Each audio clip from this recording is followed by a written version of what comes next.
अध्यक्ष महोदय, आपका आभार। स्वास्थ्य विभाग से जुड़ा हुआ मेरा प्रश्न था और इससे पहले भी कई बार स्वास्थ्य विभाग का प्रश्न मैंने सदन में पूछा।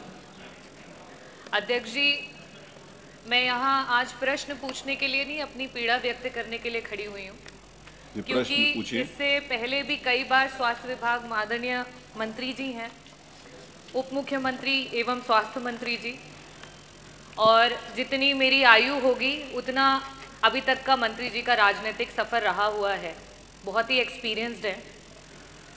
जिस समय ट्रॉमा सेंटर की बात की गई इस सदन में, विपक्ष ने जब सवाल किया तो आदरणीय मंत्री जी के द्वारा कुछ ऐसे शब्दों का प्रयोग किया गया जो वास्तविकता में सिर्फ इस सदन की नहीं, प्रदेश की और विभाग की जो गरिमा है उसको क्षति पहुंचाता है। मैं आपका संरक्षण चाहूँगी अध्यक्ष जी। इसके बाद जब नवजात शिशुओं की मौत की बात हुई झांसी में, उस समय भी आदरणीय मंत्री जी के द्वारा नेता प्रतिपक्ष पे वार किया गया, ना कि उन बच्चों की जान कैसी गई उसका जवाब नहीं दिया गया।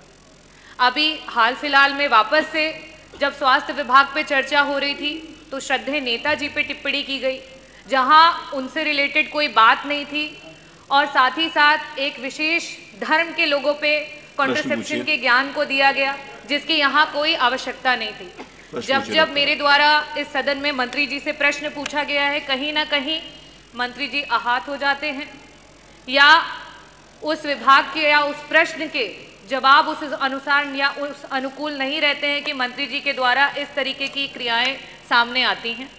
तो अध्यक्ष जी, मैं आपके सामने और इस भरे सदन के सामने यही कहना चाहूँगी कि बार बार मंत्री जी के सवालों और चर्चाओं में ही पूरे विपक्ष को जो है वेल में आना पड़ता है, और इस वजह से मैं मंत्री जी के प्रश्नकाल का बहिष्कार करती हूं और वॉकआउट करती हूं। आपने कोई प्रश्न नहीं पूछना? नहीं अध्यक्ष जी, मैं मंत्री जी से प्रश्न नहीं पूछना चाहती। अगला प्रश्न